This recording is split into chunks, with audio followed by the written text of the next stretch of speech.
अगर आप मुंबई में रहते हैं या मुंबई से कभी गुजरे हैं तो आपने ओल्ड नागरदास रोड का नाम जरूर सुना होगा।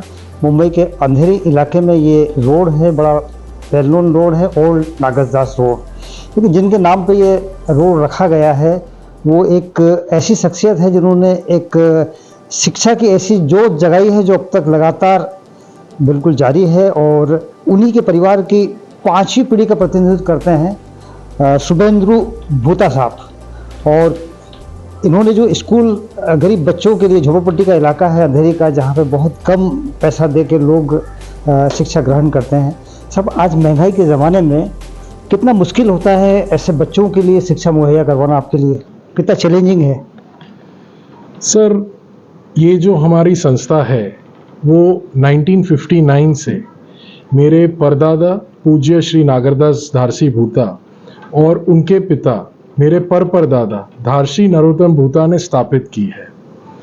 ये संस्था का एक ही उद्देश्य है कि कैसे गरीब में गरीब घर के बच्चों को कम में कम फीस में अच्छे ऑल राउंड एजुकेशनल डेवलपमेंट दिया जाए, जिसमें शैक्षणिक मतलब एकेडमिक्स पे भार तो डेफिनेटली दिया ही जाता है, मगर उसके साथ उसकी पूरी ओवरऑल पर्सनालिटी कैसे डेवलप की जाए, जिसके अंदर music, sports, art, craft, karate इत्यादि सब उनको स्किल्स डेवलप कराया जाए, जिससे वो जीवन के लिए तैयार हो।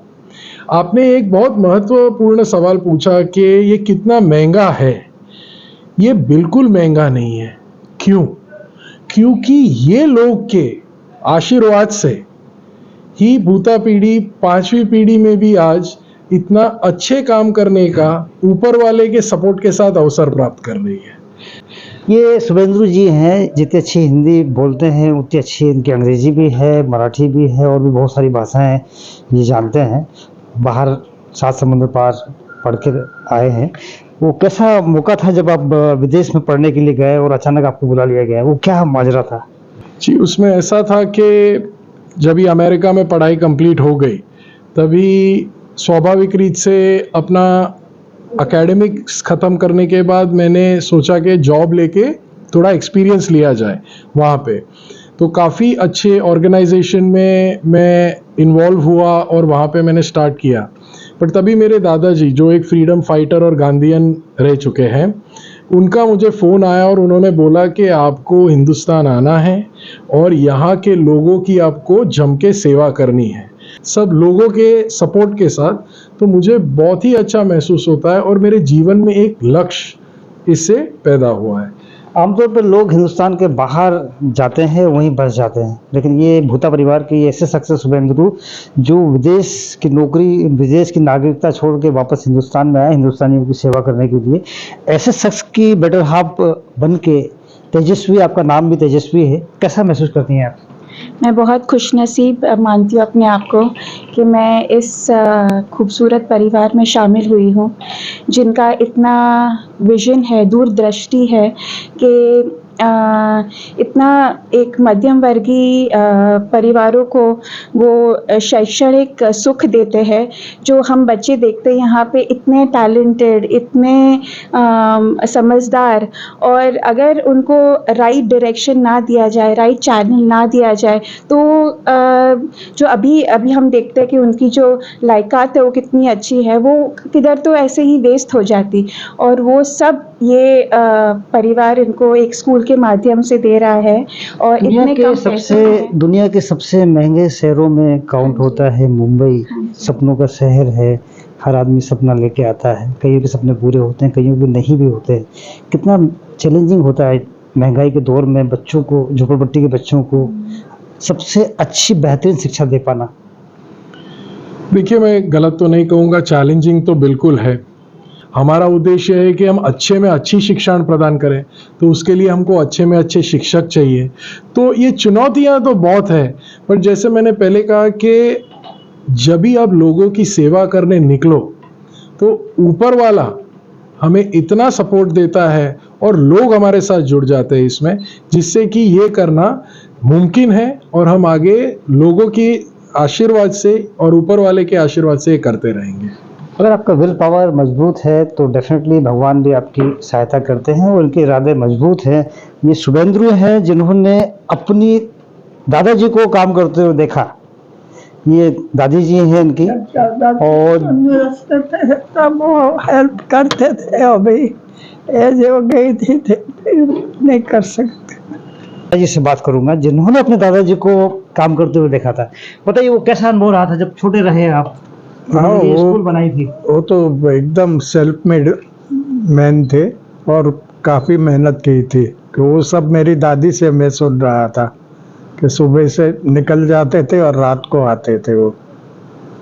ये वो परिवार है जिस पे पूरे हिंदुस्तान को, मुंबई नहीं पूरे हिंदुस्तान के लोगों को गर्व करना चाहिए। डेफिनेटली ये बहुत ही फख्र की बात है हम सब लोगों के लिए। 5वीं पीढ़ी हो गई है अभी भी मुंबई में शैक्षणिक योग्यता हासिल करने के लिए, गरीब बच्चों को पढ़ाई के लिए ये पीढ़ी अपना बहुत महत्वपूर्ण रोल अदा कर रही है। आप क्या सुनती थी आप अपने? मेरी बहू है। तो जो खबर हाँ जी, जब मेरी शादी हुई और मैं आई तब मेरी बड़ी सास मेरे साथ थी, क्योंकि उन्होंने 100 साल तक वो लाइफ जी। तो बड़ी सास सब मुझे बताती थी कि 13 साल की शादी में 13 साल में उसकी शादी हुई बड़े दादाजी के साथ। और जब वो बम्बई आए तब इतना कुछ नहीं थे। हमारे सौराष्ट्र में राजूला गांव है हमारा गांव है, उधर से सब आ गए पैसा कमाने के लिए इधर। तो दादाजी, बड़े दादाजी भी आए, तब उनके पास कुछ नहीं था, लेकिन उन्होंने जितना भी पैसा कमाया सब इकट्ठा किया, इकट्ठा करके सेव किया और सेव करके धीरे धीरे उसने सब लैंड्स खरीदे। और आज उनकी जो प्रॉपर्टी है वो काफ़ी अंधेरी में काफ़ी है, उनके नाम से नागरदास रोड है, बहुत सारी है। उसमें ही एक ये एनडी बूता हाई स्कूल भी उन्होंने शुरू किया।